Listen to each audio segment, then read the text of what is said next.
Yo, what up? Welcome to Moboxing No Problem. I'm Trillerverz Jr. As you can tell by the venue behind me, I'm at the Kia Forum in Inglewood, California. I'm covering Trillerverz 5 as a media, so I'm going to give you guys a behind-the-scenes look of what it's like. So without further ado, let's get into it. Well, before we get into it, let's rewind and take it a day back to Friday, May 13th, and check out the ceremony weigh-in coverage I have for you guys.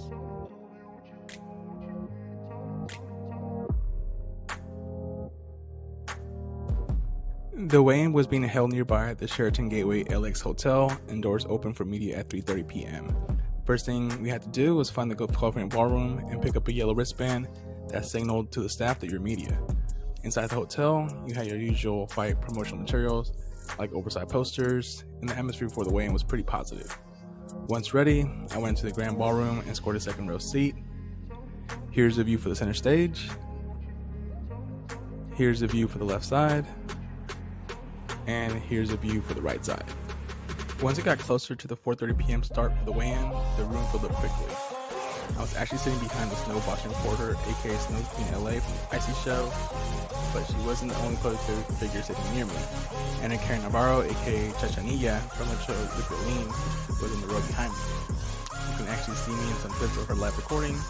There I am in the burgundy shirt. We also had Roxy Diaz, Hungarian Emmy-winning TV host and actress.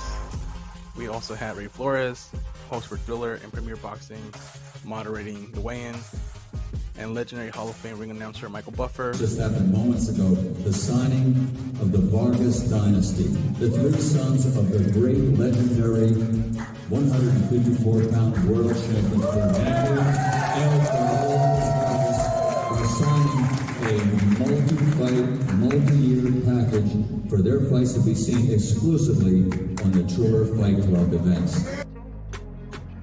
The crowd pop for the Vargas dynasty was unreal when the announcement was shared. All three of them have star potential, so it's a good move by Triller to lock up this talented trio for multiple fights. This was an early sign that Trillerverz 5 is going to be all about the Vargas brothers.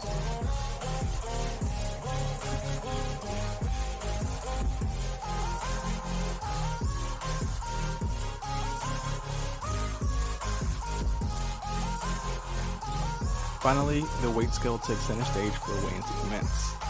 Anaduda went first. He's a lightweight fighter from Bosnia, residing in Colorado, with a record of 1 win, 3 losses going into this fight. His weight came in at 128.5 pounds.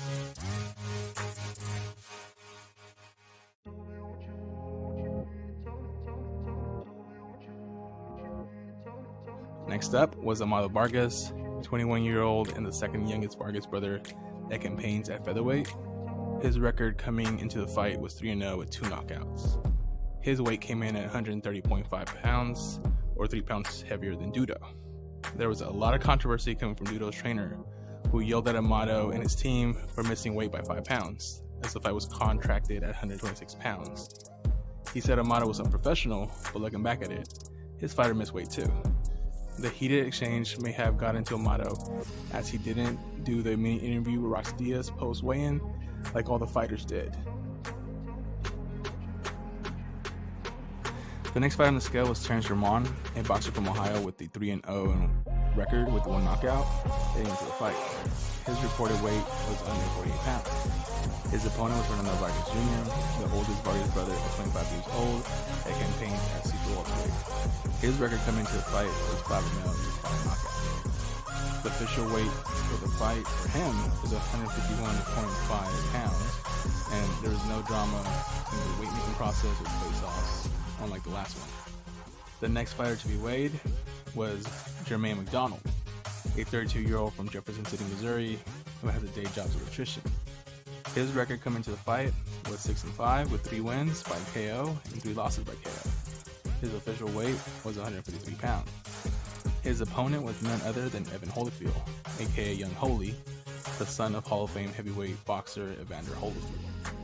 Holyfield is campaigning at super welterweight and was coming to his fight with a record of 9 wins, 0 losses, and 6 KOs. He may weigh comfortably at the super welterweight limit, coming in at 153 pounds.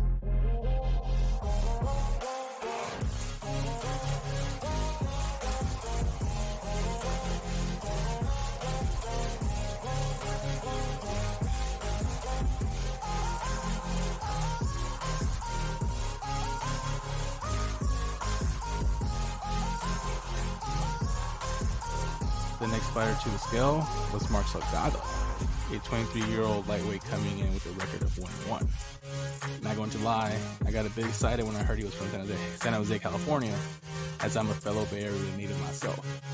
Salgado's weight came in at 133.5 pounds.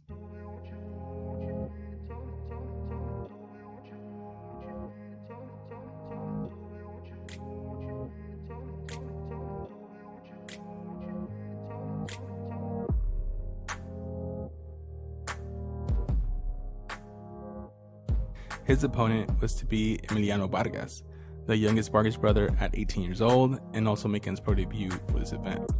Emiliano was also made weight at 133.5 pounds, and the face-off between him and Salgado was tense. Both fighters seemed very confident, but the crowd was definitely pro Vargas. Leading up to the fight, I had heard in interviews from Fernando Vargas Jr. that they called their youngest brother Emichenko, and he's the most talented of the bunch, so I was ready to see him in action the next night.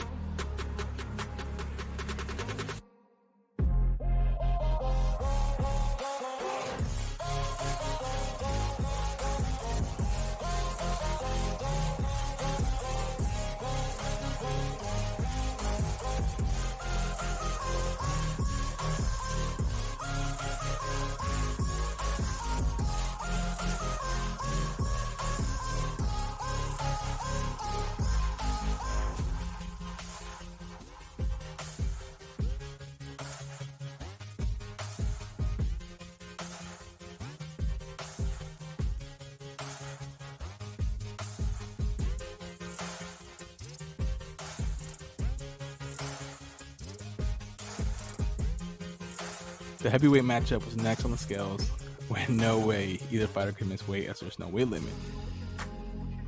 Jerry Forrest went first. He's a 34-year-old fighter with the alias Slugger that came into the fight with the record of 26 wins, 4 losses, 2 draws, with 20 of those wins by knockout. His official weight came in at 233 pounds. Next was Kubret Pulev's turn. The 41-year-old Pulev, also known as the Cobra, weighed in at 248 pounds. During the weigh-in, it was noted Forrest and Pulev were actually friends, and it showed as the fighters were friendly and all smiles to each other on stage.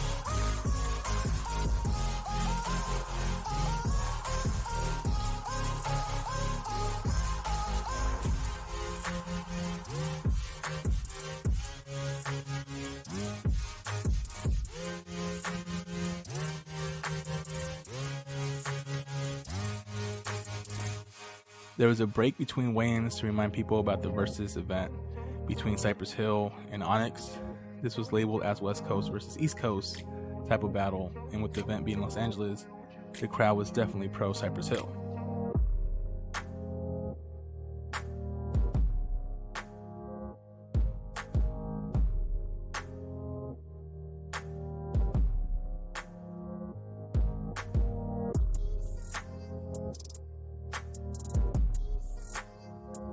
Finally, it was time for the main event weigh-ins.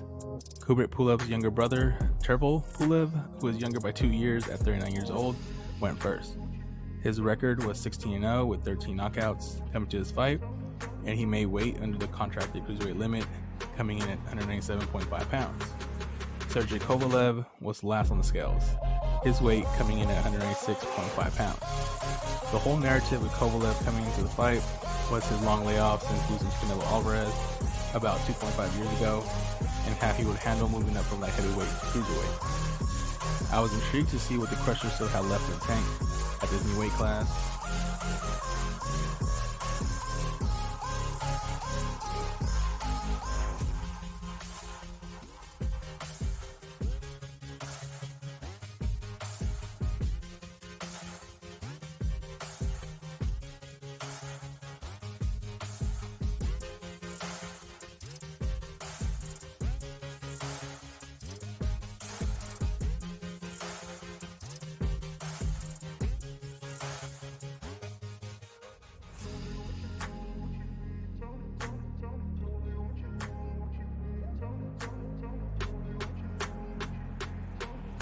After the weigh-ins concluded, I went to try to get an interview with the Vargas brothers.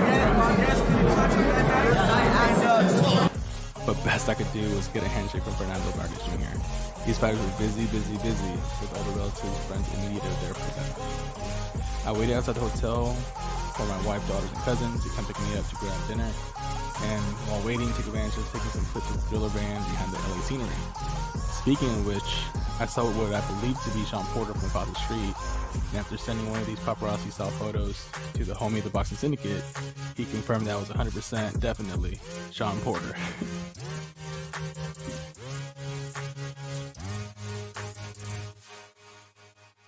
Alright, now we can get into the fight night at the Kia Forum.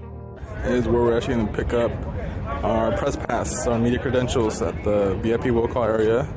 Once we get that, I assume we are going to go down these stairs and into the Kia Forum.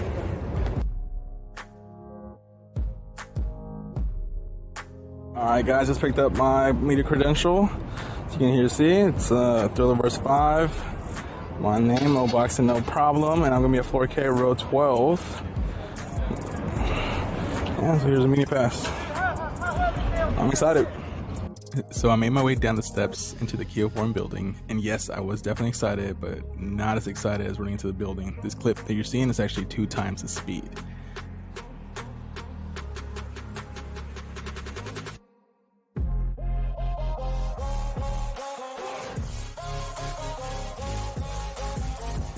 It was nice to see all the murals of famous celebrities making my way down that have performed in the Kia Forum. It certainly helped give the fight night a big fight feel.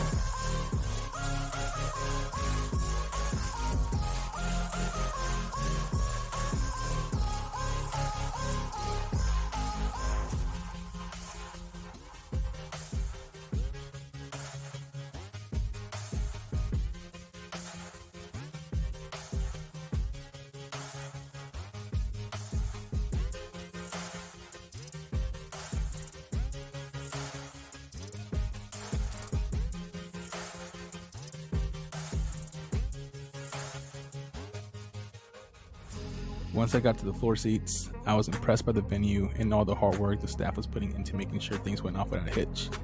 I could tell production value would be high, and that's what it turned out to be.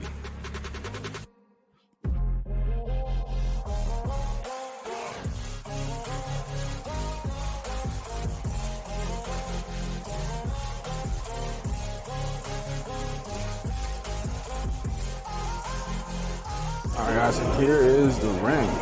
I'll go all the way up to the ring. So I'm actually not going to be sitting this close. I'm going to be at row 12. Okay, sorry. Oh, no worries. So yeah, I'll be sitting right here, row 12. And they're actually checking credentials, making sure you're part of media and can record.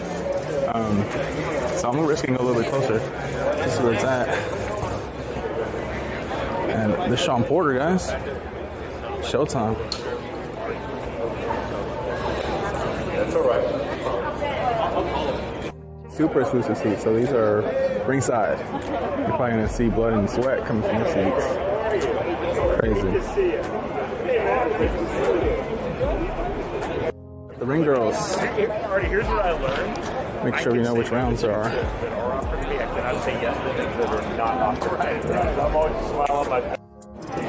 Over here is gonna be the stage for the versus Cypress versus Onyx. So performance here.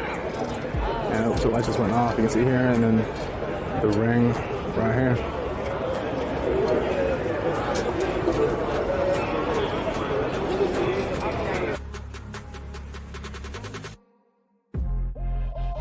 Alright guys, so I found my seat. There we go. Some hard no boxing, no problem. 4K row 12. Got some water bottle. Comfy. So this right here is press. So not a lot of press, unless I think it extends maybe around the area on here. But the cool thing is that we got this in a spot, so this would be my view for the fight. I actually just met Sean Porter. Very brief conversation, about 2 minutes, man. Chopped it up. Introduced myself, told him I'm a huge fan. And if he missed boxing, he said he doesn't. You know, he says he's got a beautiful family to, you know, enjoy this time off, and he's commentating. So it's dope. You know, it's dope. Of course, I had to take a selfie behind the Thriller Fight Club background, and also a selfie with a fellow media reporter, Tara Seal, with the Sweet Science. and also a pick of just Mark Castro, undefeated super featherweight boxer from Fresno, California. Trillerverz, presented by Triller Fight Club, starts now.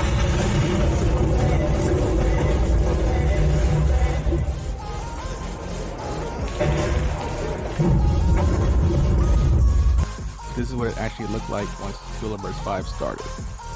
My $25 brochure got me 3 bottles of water and a small bag of Doritos. The first one was Amado Vargas versus Anel Dudo.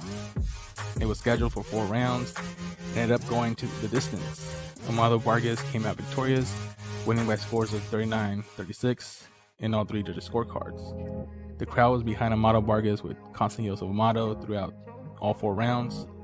It seemed like Amado was looking for the KO and not using his boxing skills as much. The irony is if he had used his boxing skills more, he probably would have gotten the KO. Next up was the fight between Fernando Vargas Jr. versus Terrence Germán. This one did not last long. Fernando Vargas Jr. looked impressive in knocking down Germán 3 times before the ref stopped the action in minute 2:25 of the first round.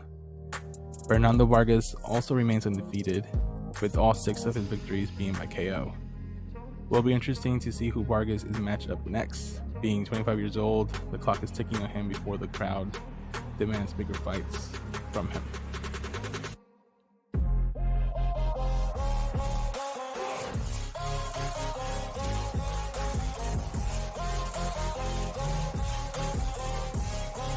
The last fight before the pay-per-view portion of Trillerverz 5 was Evan Holyfield Jr.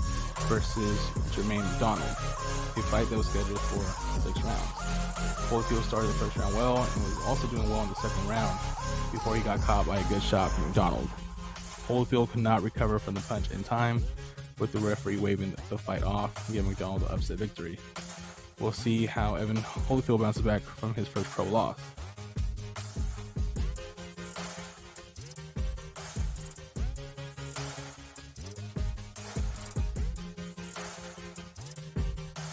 Next was the pay-per-view version of Trillerverz 5. The versus battle between Onyx and Cypress Hill kicked off the show.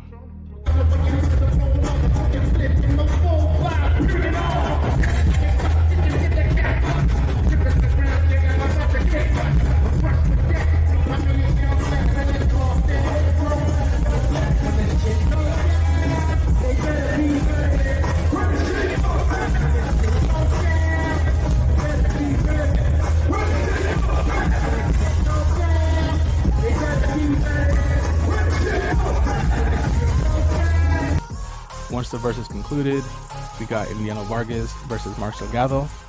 Emiliano came out to a standing ovation, and the crowd stayed standing for the duration of this fight. Without doubt, his fight had the most crowd energy behind it, with an impressive first round TKO.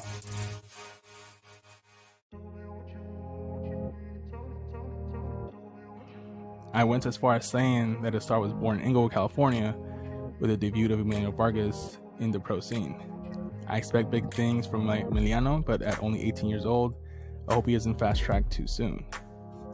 Unfortunately, coming off the high that was Emiliano Vargas' victory, the energy of the event was quickly sapped out in the form of a delay in the co-main event. Jerry Forrest did not have gloves he could use, and it took 90 minutes before it was all sorted out. This was the only low in the event, and understandably, the crowd got restless and started to boo.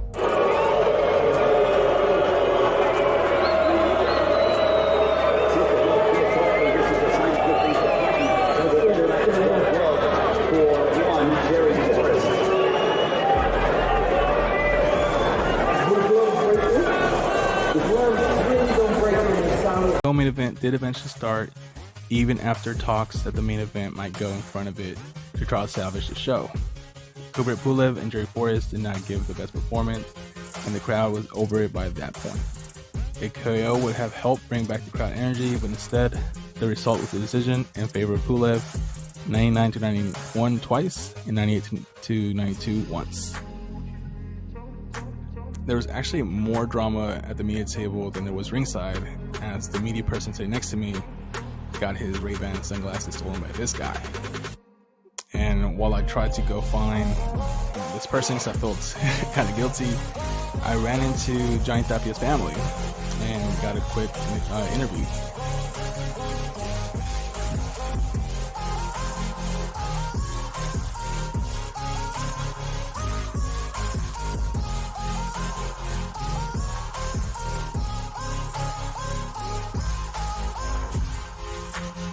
As for the main event, again, no drama. Kovalev displayed the jab he was known for and was in control of the entire fight.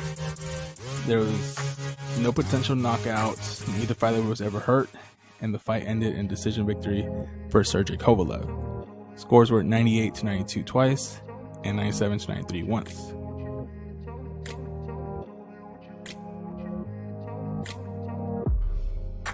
So that's what it's like being media for Trillerverz 5. Please subscribe to the channel and catch you again.